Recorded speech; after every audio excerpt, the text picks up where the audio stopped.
Hey everyone, welcome back to The Explainer. So look, everything we thought we knew about cybersecurity, yeah, it just shifted. Big time.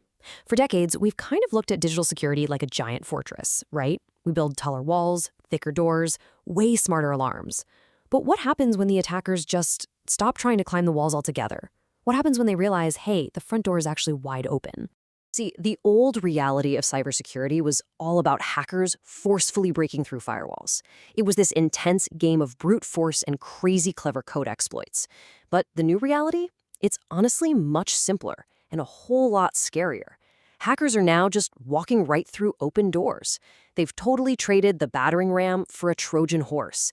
They are completely bypassing all of our expensive defenses by simply abusing the very tools and systems that developers already implicitly trust. And this brings us to a massive, chilling paradigm shift. Hackers are not really breaking in anymore. They are walking through doors we hold open for them. Let that sink in. That is the reality of our modern, super interconnected digital supply chain. And the crazy part? We hold those doors open on purpose. Because modern software development demands it. We need speed, we need efficiency, so we leave the door cracked. So, how is this actually playing out in the real world right now? Well, let's look at a silent digital heist that's been unfolding since February. There's this threat group out there known as Team PCP. In under 4 months, they managed to inject malicious code into more than 1,000 open source software packages. Over 1,000. Just think about the sheer scale of that for a second. They started with just one single tool, and then it snowballed. They realized just how frighteningly easy it was to slip their poisoned code right into the ecosystem. And the volume of the fallout from this, it is absolutely staggering. 500 million. 500 million. That is how many times these poison packages are being downloaded every single week. I mean, take a second to let that hugely disproportionate number really land. Why is this happening? It's because modern companies automatically pull in code from open source libraries with almost total blind faith.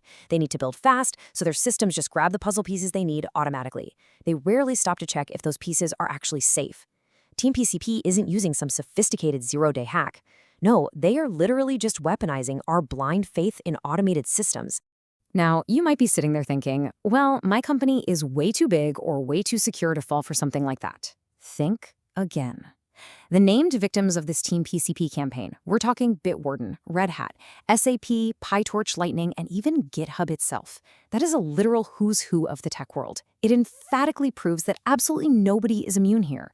This isn't just some vulnerability born from being a small, unprepared startup. This is a massive, systemic flaw in how the entire industry handles trust. And here is where it gets deeply, deeply unsettling. You would think a campaign of this massive scale is designed for a huge payday, right? Well, actually wrong.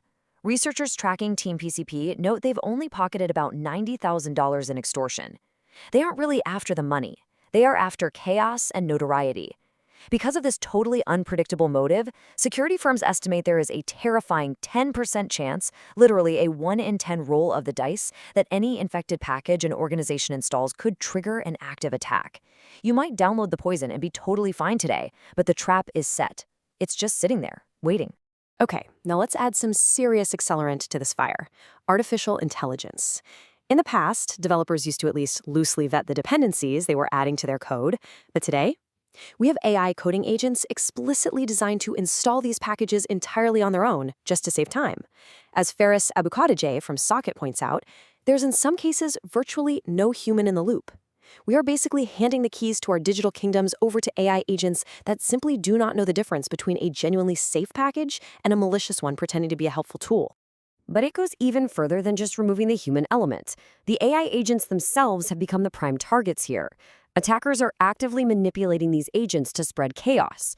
Researchers have actually shown how a totally fake bug report can hijack an AI coding agent, literally forcing it to run the attacker's own malicious commands. We're also seeing self-spreading worms tear through code registries. Oh, and recently, a poisoned editor extension allowed attackers to steal thousands of GitHub repositories.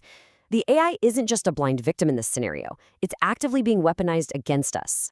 Which brings us to the second massive exploit of the week. And honestly, I find this one even sneakier.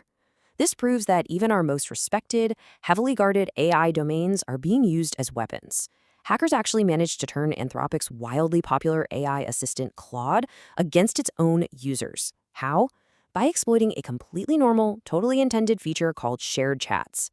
This is a feature that just allows people to post public links to their past conversations with the AI. So let's methodically walk through exactly how they pulled off this heist, step by step, because it's wild. First, the attackers staged completely fake conversations right on the official Claude.ai platform. They made it look exactly like an official Apple support thread, telling macOS developers to paste a specific command into their terminal to fix an issue.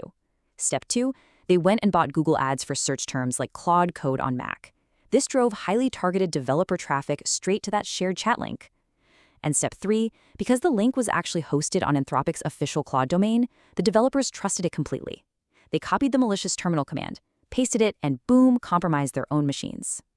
It was devastatingly simple and unfortunately highly effective. Trend Micro counted more than 2,000 victims of this specific campaign, mostly over in the Asia-Pacific region. Now, to be fair, Anthropic acted super quickly when this was discovered. They banned the malicious accounts and they disabled the conversations entirely. But, the damage was already done. And more importantly, the proof of concept is out there now for everyone to see. You can completely bypass a user's skepticism if you just host your malware on a domain they already inherently trust. This leads us directly to a core warning that the entire tech industry really needs to internalize right now. We have to start drawing a hard, clear line between two very distinct concepts. Legitimate just means something is coming from a recognized, trusted domain like Claude.ai or an official open source package registry. But safe?